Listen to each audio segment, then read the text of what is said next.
दोस्तों, स्वागत है आपका हमारे नए YouTube चैनल में जिसका नाम है सुमित की कहानियाँ।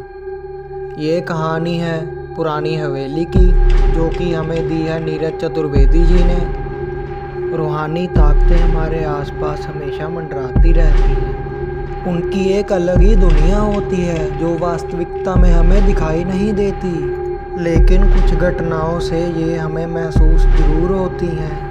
ऐसी ही पुरानी हवेली के भूत की कहानी है, जहाँ कई साल पहले राजा महाराजा रहा करते थे, लेकिन अब वह वीरान पड़ी है क्योंकि उन राजाओं के वारिस देश से बाहर जा चुके हैं। हवेली की हालत अब थोड़ी खस्ता हो चुकी है।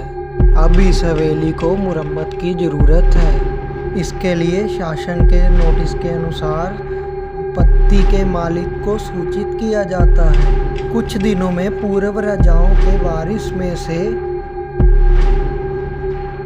एक लड़की हवेली में अपने बच्चे के साथ दाखिल होती है, जो कि उस जमाने के राजा के नाती की लड़की थी। उसका नाम उर्मिला था। उसके पति की कार एक्सीडेंट में मौत हो चुकी थी। अब वह विधवा हो चुकी है, लेकिन उसके पास उसका एक बेटा है जो कि 8 वर्ष का है, और वो भी अपनी माँ के साथ हवेली में आया है। हवेली बहुत विशाल थी, इसलिए उसकी साफ सफाई के लिए कई मजदूर बुलाए गए, जिन्हें चप्पे चप्पे की सफाई करनी थी। किसी को नहीं पता था कि हवेली के कोने कोने में कितने खूनी रहस्य छुपे हुए हैं। उर्मिला के आने के बाद हवेली के हवा में रूहानी ताकतें दाखिल होने लगती हैं। ऐसा लग रहा था मानो कोई वर्षों से इंतजार कर रहा था हवेली के वारिस का। एक रात उर्मिला अपने बच्चे के साथ अपने कमरे में सो रही होती है। अचानक उसकी खिड़की से एक पक्षी टकराकर मर जाता है। ये घटना अपने आप में ही असामान्य थी।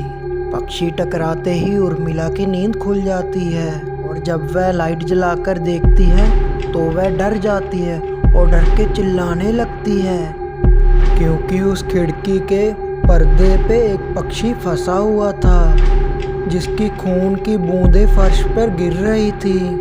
नज़ारा इतना भयानक था कि वह अपने बच्चों को उठाना नहीं चाहती थी, लेकिन उर्मिला हिम्मत करके उस पक्षी को खिड़की से बाहर फेंक देती है। लेकिन उसके बाद उसे रात भर नींद नहीं आती और वह सुबह तक जागती रहती है। दरअसल वह जानना चाहती थी कि ये किसी की शरारत तो नहीं। सुबह होते ही वह अपने यहाँ मजदूरों के काम करने वो बताती है कि मेरे खिड़की पे एक पक्षी आकर टकराया था और वो तुरंत मर गया। उनसे वो पूछती है कि ये हरकत उनमें से किसी के तो नहीं की, क्योंकि पक्षी खुद ब खुद तो खिड़की से नहीं टकरा सकता।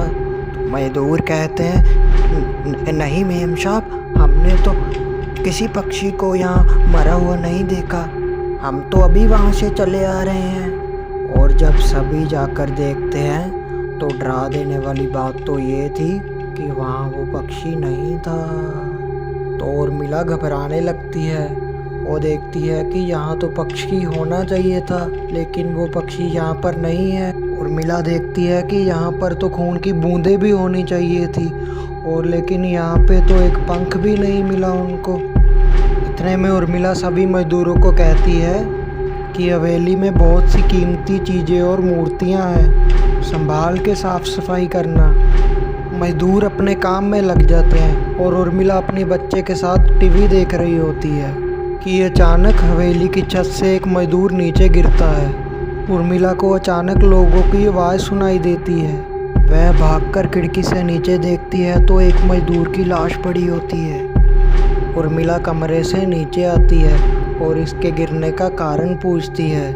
लोगों के जवाब अलग अलग होते हैं।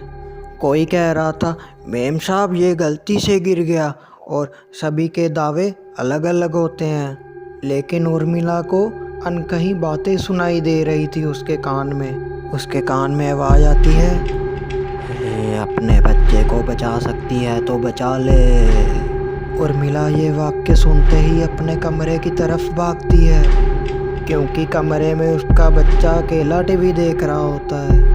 जैसे ही उर्मिला कमरे में दाखिल होती है वो देखती है कि उसका बच्चा खिड़की से नीचे गिरने वाला होता है। उर्मिला उसका पैर पकड़ लेती है और वह खिड़की से लटक जाता है। उर्मिला पूरी ताकत से उसे ऊपर खींचती है, लेकिन बच्चा फिर भी जिद कर रहा होता है कूदने की। लेकिन उर्मिला अपने बच्चे को किसी तरह काबू में करती है और वह कमरे से बाहर आ जाती है अपने बच्चे के साथ और मजदूरों को पूछती है कि ये क्या है, कि ऐसा क्या है इस हवेली में, ये बच्चा तो ऐसे नहीं कर सकता। तभी ये सब हो रहा होता है। एक बुढ़ा मजदूर उर्मिला से कहता है आके, बेटी ज़्यादा जानना है तो अपने पूर्वजों की कहानी पढ़ो, तभी तुम्हें इस हवेली का इतिहास पता लगेगा। इस हवेली की किताब इस गांव के सरपंच के घर में रखी होती है, जो कि कई साल पहले मर चुके थे, लेकिन उसके बेटे के पास वह किताब अभी भी उपलब्ध थी। उर्मिला सरपंच के घर पहुंचती है और वह किताब ले लेती है। किताब पढ़ते ही उर्मिला को पता चलता है कि इस घर में एक नौकर नौकरानी भी थे, जिनके बीच में बहुत प्यार था और वह कई सालों से हवेली की सेवा कर रहे थे। लेकिन एक बार रानी के शाही गहने चोरी हो गए और उनके शंका में राजा ने नौकरानी को उनकी सजा दी और उसे इस हवेली में जिंदा दफना दिया गया। उसके गम में उसके पति ने भी अपनी जान दे दी और उसके 1 महीने बाद ही उस राजा ने अपनी ही तलवार अपने गले में घुसेड़ के अपनी आत्महत्या कर ली। उसके बाद ऐसे छोटे मोटे हादसे हवेली में अक्सर हुआ करते थे, जिस वजह से यह हवेली हमेशा के लिए बंद कर दी गई। दोस्तों, अगर आपको ये कहानी पसंद आई है तो आप हमारे चैनल को प्यार दें, सपोर्ट करें, सब्सक्राइब करें और जल्दी हम पार्ट 2 आपके लिए लेके आएंगे। Please like my new channel Sumit की कहानियाँ और सब्सक्राइब माय चैनल।